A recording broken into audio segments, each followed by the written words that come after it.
प्रभु की खोज कहाँ और कैसे? सनातन प्रश्न है, हर युग में पूछा जाता रहा है। हर युग में संत आते हैं, प्रभु का मार्ग बताते हैं। सैकड़ों, हजारों, लाखों लोग प्रभु की उन पगडंडियों पर चलते हैं। फिर संत विदा हो जाता है, शास्त्र रह जाता है, शास्त्र की टीकाएँ रह जाती हैं, शास्त्र की व्याख्याएँ रह जाती हैं और सद्गुरु की देशना शब्दों की भीड़ में खो जाती है। ओशो आए, ओशो के पूर्व भी कई संत आए, बुद्ध पुरुष आए। ओशो ने एक विज्ञान दिया और ओशो धारा में हम उसी विज्ञान पर चल रहे हैं, एक टेक्नोलॉजी दे रहे हैं। तो आज जो हम चर्चा कर रहे हैं वह केवल सिद्धांत नहीं होगा। उस मार्ग पर चलते हुए सैकड़ों लोग परम ज्ञान को उपलब्ध हो रहे हैं। इसलिए एक बहुत ही व्यावहारिक मार्ग की आज हम चर्चा करने जा रहे हैं। आज ही अद्वैत समाधि कार्यक्रम में, जो 9वें तल का समाधि कार्यक्रम है, जो अभी आश्रम में मुरथल में चल रहा है, गुरु अर्जुन देव जी के एक शब्द पर हम चर्चा कर रहे थे। शायद आपको पता हो कि 1506 ईस्वी से 1708 ईस्वी तक का ये जो कालखंड है भारत का, यह विश्व के आध्यात्मिक इतिहास का स्वर्णिम काल मैं मानता हूँ। गुरु नानक देव जी से लेके गुरु गोविंद सिंह जी तक, और इस गुरु सिक्खी परंपरा जो चली इस काल में, इसके 5वें पातशाह गुरु अर्जुन देव जी हुए। उन्हीं के एक शब्द पर मैं चर्चा कर रहा था। बड़ी प्यारी बात कहते हैं एक शब्द में, को कह तो सब बाहर बाहर और को कह तो सब महियो। कहते हैं गुरु अर्जुन देव जी जीवात्मा से, साधक से प्रश्न करा रहे हैं कि बहुत ही चकित हूँ, विस्मित हूँ। विषम भई मैं बहुविधि सुनते, कहहु सुहागिन सहियो। बड़ा सुंदर प्रतीक चुना है ग्रामीण परिवेश का। शादी हो जाती थी लड़कियों की, और कुछ लड़कियां जो कुंवारी रहती थी, तो शादीशुदा लड़कियां जब मायके आती थी तो फिर उनसे कुंवारी लड़कियां पूछती थी कि ससुराल कैसा है, दूल्हा कैसा है। उसी अंदाज में भक्त पूछता है संत से, संत कौन है? गोविंद से जिसकी शादी हो गई है, कि हमें बताओ, मैं तो बहुत विस्मित हूँ। को कह तो सब बाहर बाहर, कोई कहता है कि ये गोविंद बाहर मिलता है, तीर्थ में मिलता है, कंदराओं में मिलता है, हिमालय में मिलता है। और को कहियो सब महियो, और कोई कहता है वो तो सबके भीतर है, घट घट में विद्यमान है। और मैं ये सारी बातें सुनते सुनते बहुत ही विस्मित हो गया। सत्य क्या है, हमें बताओ। ऐसे ही चर्चाओं में, कर्मकांडों में, उपासना में खो जाती है बात, और सर्वाधिक बात खो जाती है विद्वानों की टीकाओं के कारण। इसलिए रविंद्रनाथ ठाकुर बड़ी प्यारी बात कहते हैं, ओदेर कथा धंधा लागे। कहते हैं गोविंद से कि हे गोविंद, ये पंडित पुरोहितों की बातें, विद्वानों की बातें तो मुझे धंधा लगती हैं, व्यापार लगती हैं। ओदेर कथा धंधा लागे, तोमार कथा आमी बूझी, तोमार आकाश तोमार बाताश, यही तो सभी सोझा सोझी। ये तुम्हारी हवाएं, ये तुम्हारा आकाश, ये तो तुम्हारी कहानी बड़ी स्पष्ट कहती हैं। लेकिन विद्वानों और पंडितों और पुरोहितों की कथाओं में तो बातें उलझ उलझ जाती हैं। निश्चित रूप से हर बार संत आता है और एक पूरा विज्ञान देता है, एक व्यावहारिक विज्ञान देता है। तो आज गुरु अर्जुन देव जी जो ये प्रश्न पूछ रहे हैं, और फिर अंत में उसका उत्तर भी देते हैं, जिसकी हम चर्चा करेंगे बाद में।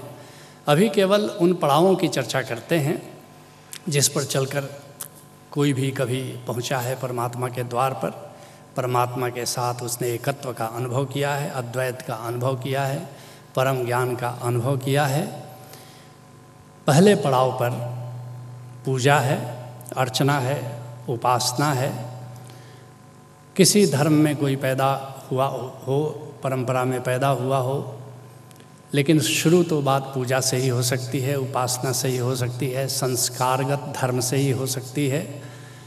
पहला पड़ाव पूजा इसलिए कहता हूँ कि अगर कोई ईसाई परिवार में है तो चर्च से बात शुरू करता है, हिंदू परिवार में है तो मंदिरों से शुरू करता है, मुस्लिम परिवार में है तो मस्जिद से शुरू करता है, तीर्थ जाता है, काबा जाता है, काशी जाता है। और अच्छी बात है, कहीं सर झुकना ये बड़ी बात है, इससे अहंकार गलता है।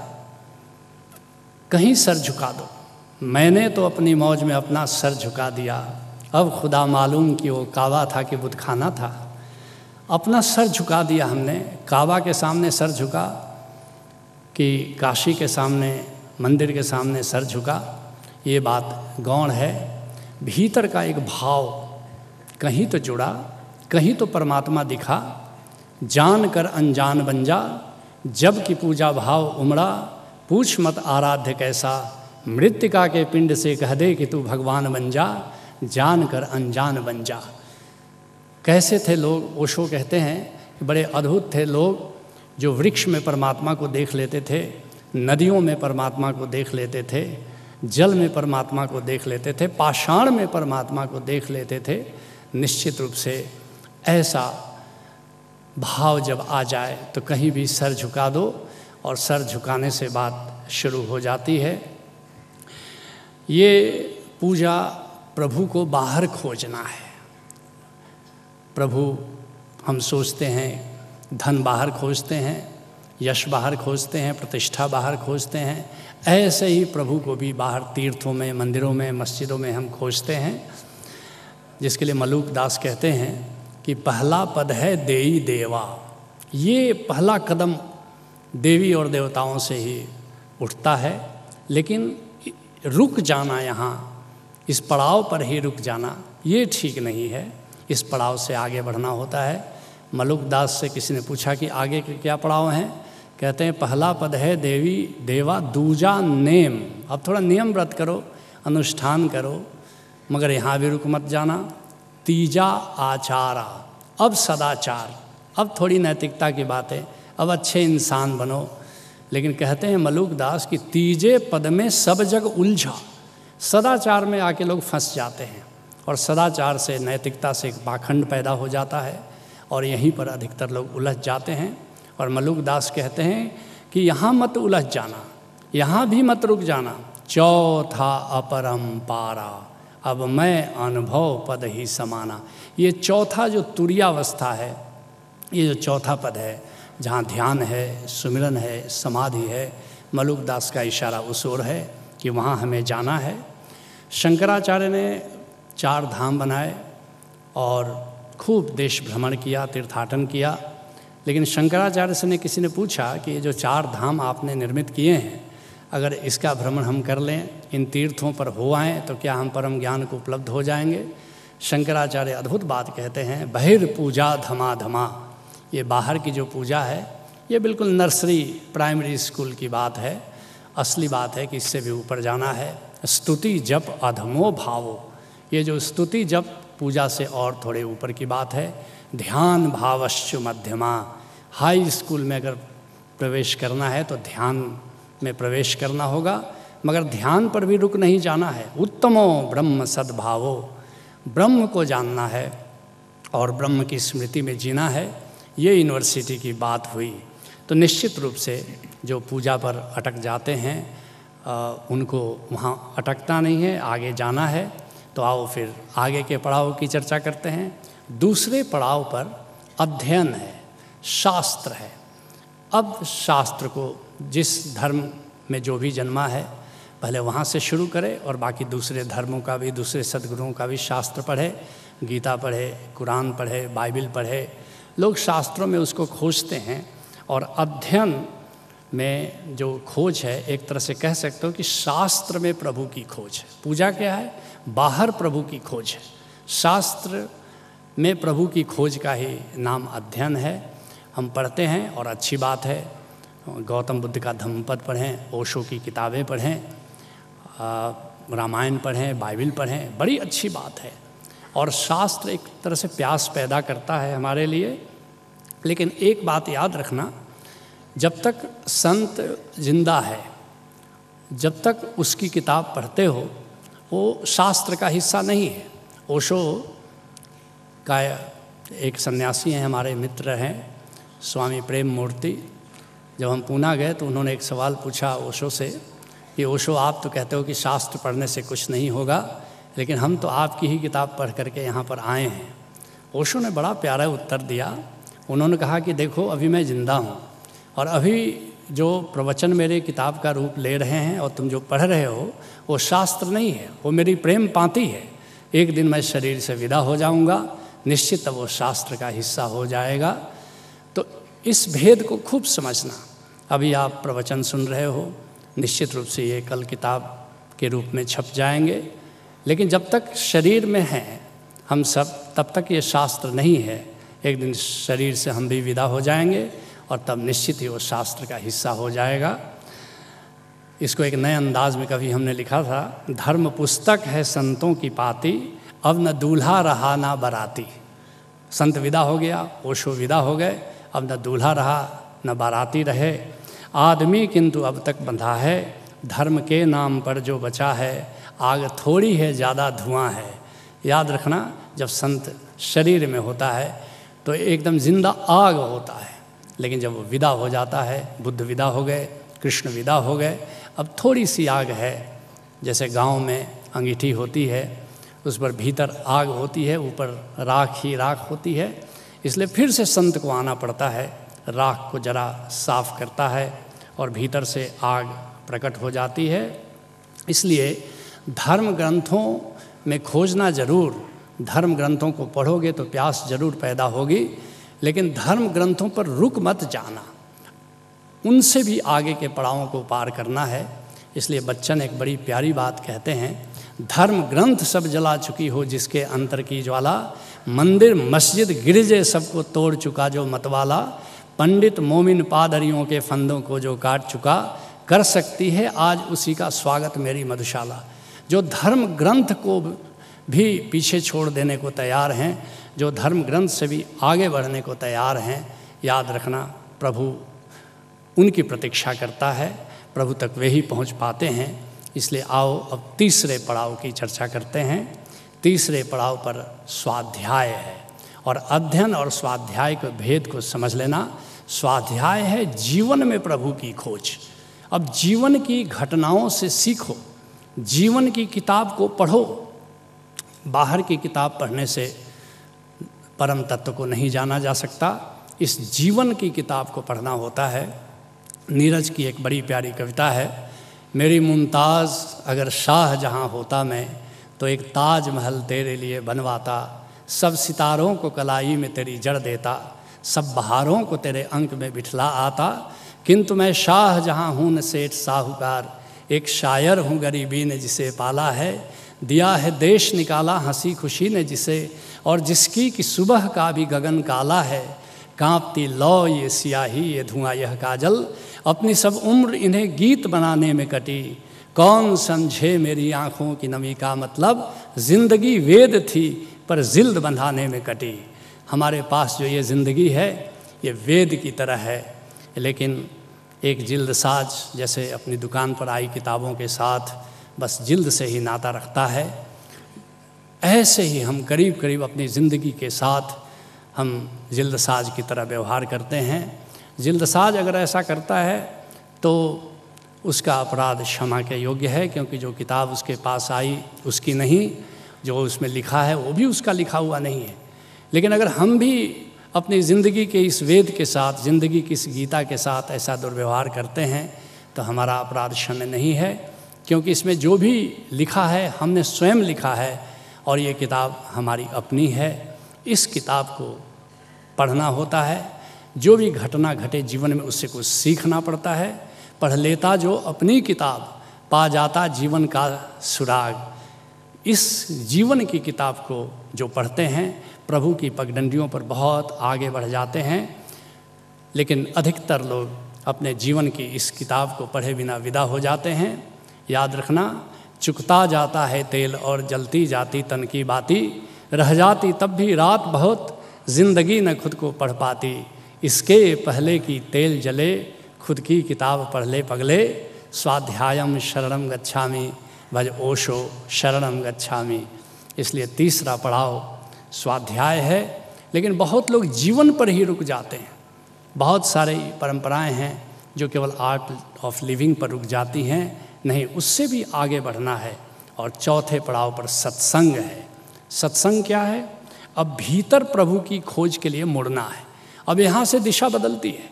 अभी तक हम प्रभु को बाहर बाहर खोज रहे थे, मंदिरों में खोज रहे थे, किताबों में खोज रहे थे, जीवन में खोज रहे थे। लेकिन अब सत्संग से दिशा बदलती है और भीतर खोजना है। सत्संग हमें क्या बताता है?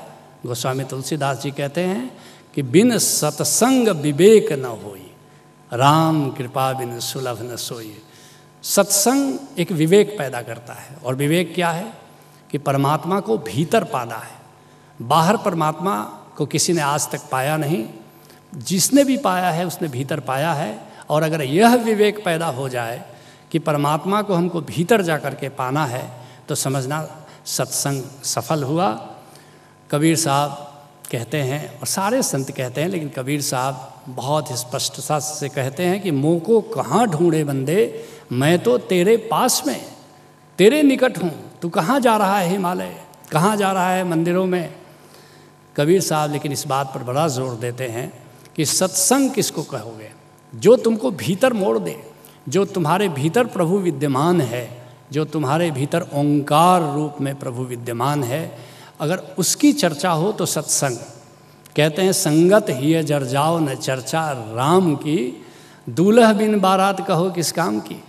जैसे दूल्हा की चर्चा ही न हो, दूल्हा उपस्थित ही न हो, तो बारात नहीं कह सकते।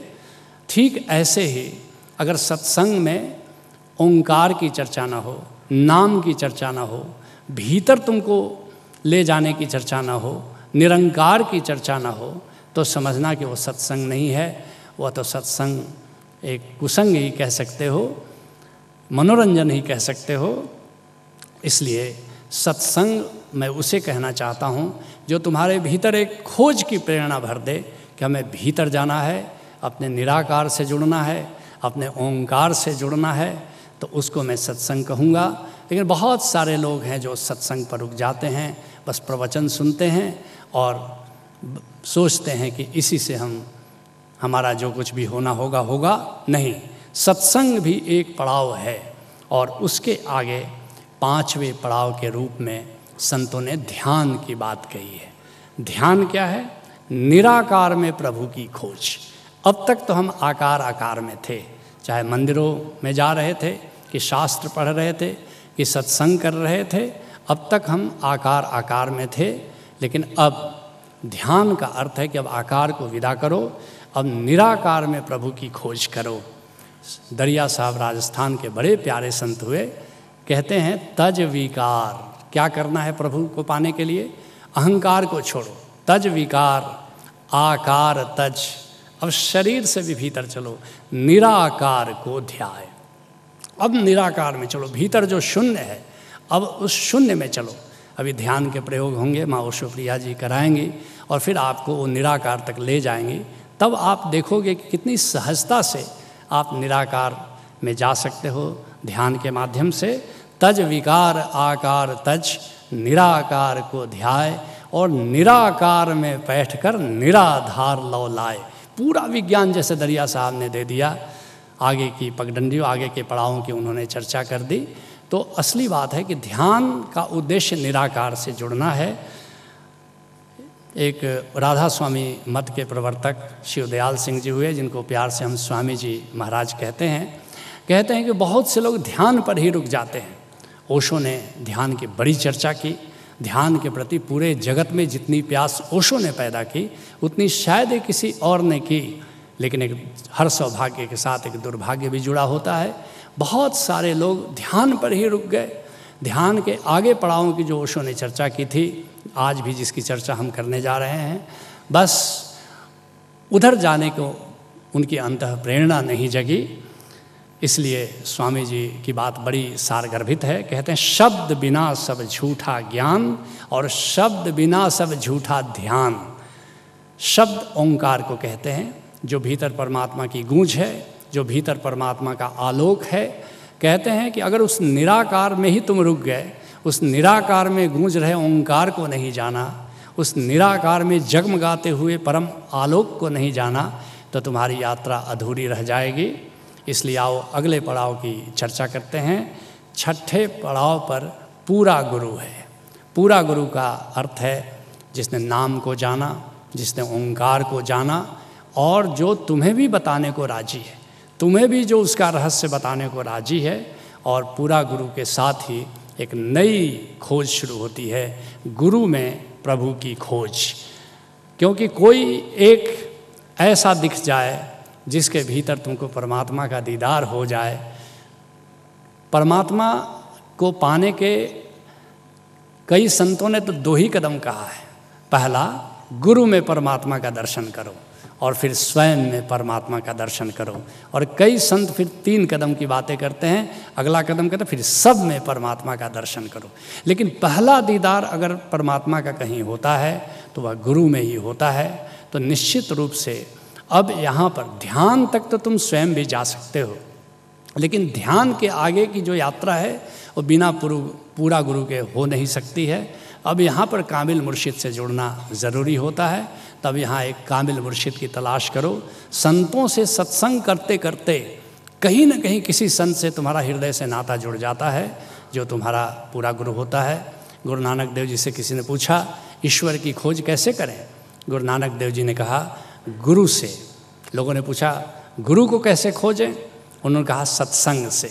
ऐसे ही संतों से मिलते जुलते कहीं न कहीं तुम्हारा दिल और दिमाग दोनों राजी हो जाता है और तुम पूरा गुरु का दर्शन कर लेते हो, पूरा गुरु से अपना नाता जोड़ लेते हो।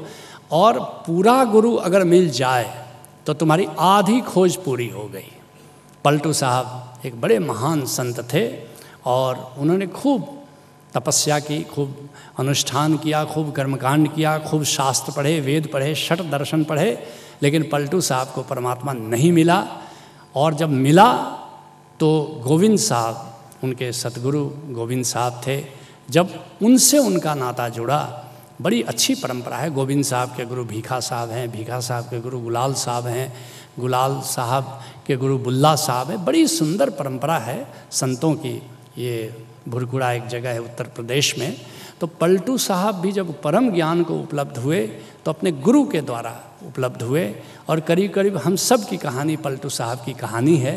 तो आओ पलटू साहब परमात्मा की खोज के विषय में क्या कहते हैं, इस बात को हम जानते हैं। कहते हैं पलटू साहब, तीरथ में बहुत हम खोजा, वहाँ तो ना ही कछु पाया, और मूरत को पूज पछताने, नज़र में ना ही कछु आया। मुए हम व्रत के करते और वेद को सुना हम चितलाई, और जोग और जुगत कर थाके और सजन की खबर नहीं पाई। खूब वेद पढ़ा, दर्शन शास्त्र पढ़े, सजन की खबर नहीं पाई। किया जप तप फेर माला और खोजा शत दर्शन में जाई, और कोई ना भेद बतलावे सबे सत्संग गोहराई। सब प्रवचन दे रहे थे, किसी ने भेद नहीं बताया। और परे जब संत के द्वारे, संत ने आप सब किन्हा, दास पलटू जभी पाया और गुरु के चरण चित लाया। कहते सब करके मैं हार गया, लेकिन मुझे परमात्मा नहीं मिला। लेकिन जब सतगुरु से नाता जुड़ा तो संत ने, मेरे सतगुरु ने